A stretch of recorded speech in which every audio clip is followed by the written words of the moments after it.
G'day guys, this is Rob from Troutlore.com.au, Australia's fly tying specialist store. We're back with another fly tying video. This one is one that people have been asking me for years. I've finally gotten around to doing it. I don't know why it took me so long. Sorry about that. But here we go.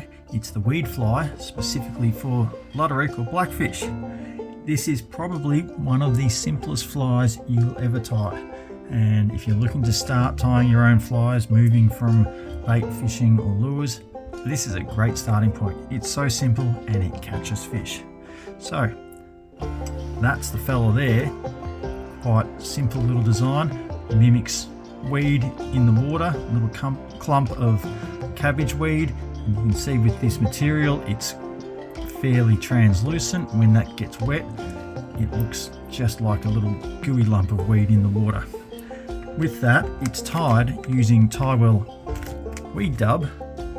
This is the stuff here, which is available in a bunch of colours. There we have olive, there's brown, there's the natural weed green,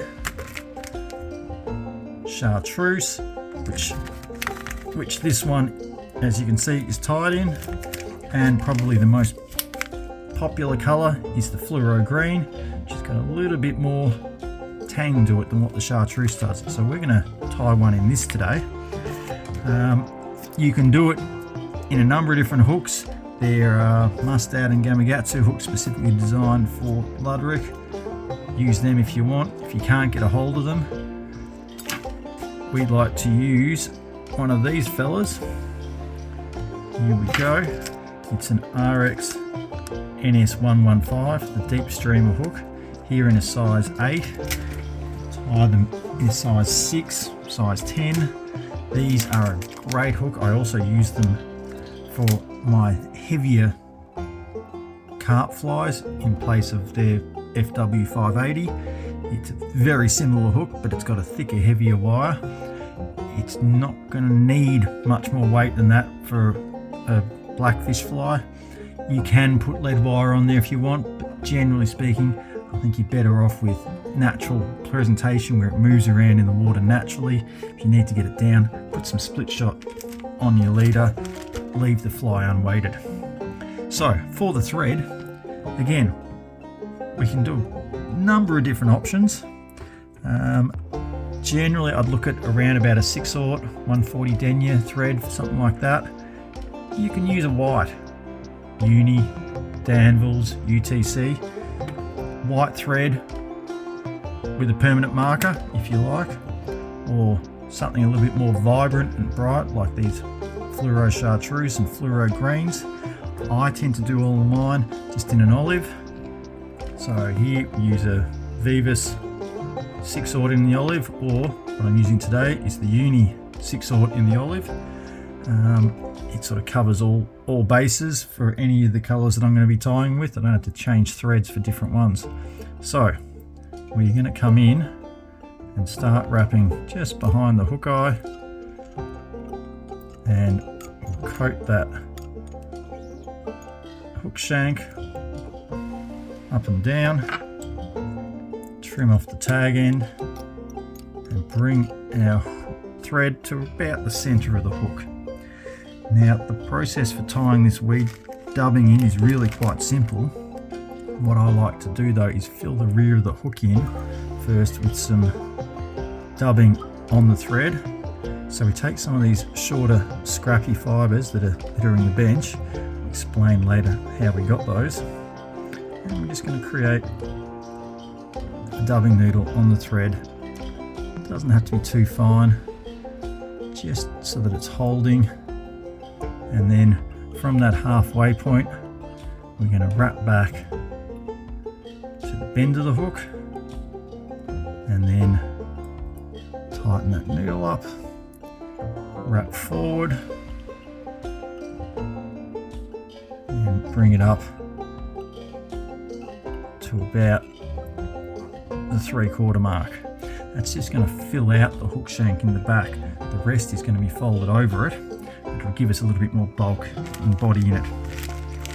So then we take a clump of weed dub from our bag like so, and basically we want to just start teasing these fibres out, hand stacking and aligning the fibres to get them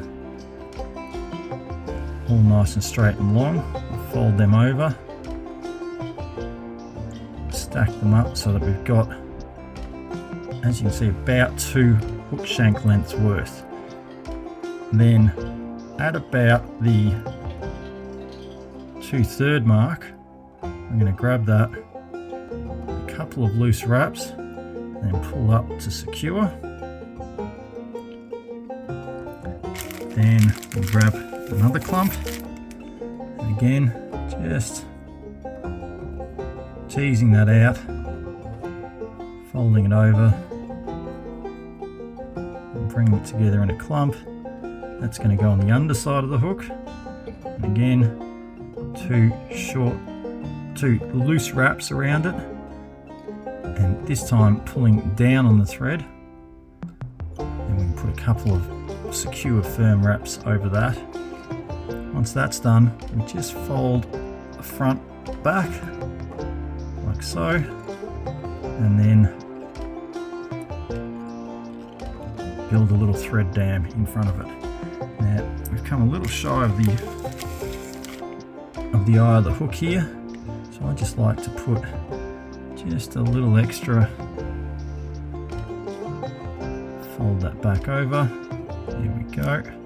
So that comes right up to the eye of the hook. Then with our whip finisher, a couple of 3 or 4 turn whip finishers just to lock that thread into place. And trim that out. Once that's done, we just pull these fibres back, and we just want to trim this down to a manageable size, around about 1.5 hook shanks. So with our longer scissors, we'll come in, give that a nice clean trim. Those little fibres that we've just trimmed off, they go on the bench in front of us, and we use them as the dubbing noodle on the next fly. So nothing really goes to waste. And then we're just going to come in and cut that a little bit ragged so that you're not ending up with a perfect triangle as such. Put a bit of shape to it. That's taking care of that. And to finish it off, we're just going to put a little dollop of head cement on that thread at the head. I'm not using the brush because I don't want to get it into the dubbing, so I'm putting it on a bodkin and just working that into the thread itself.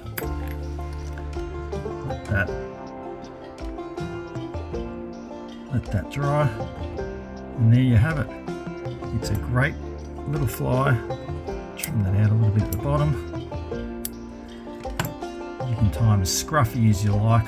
Once that gets in the water, all that weed is going to move around. It's going to capture the light and look like a bunch of real cabbage weed in the water. Super simple, super quick to tie. Yes, it's taken 8 or 9 minutes in this video, but in reality you can chew them out in a couple of minutes. Any of the waste from one is used on the next, so you're going to get quite a lot out of one of these bags of dubbing. We also have the bags in big 10-gram bulk bags. If you're really keen and want to tie up hundreds of these things, go out, catch some blackfish. They're going to be on the chew this year. Everyone's talking about it. So tie up a few and go have some fun. Of course, if you like the video, please give it a thumbs up.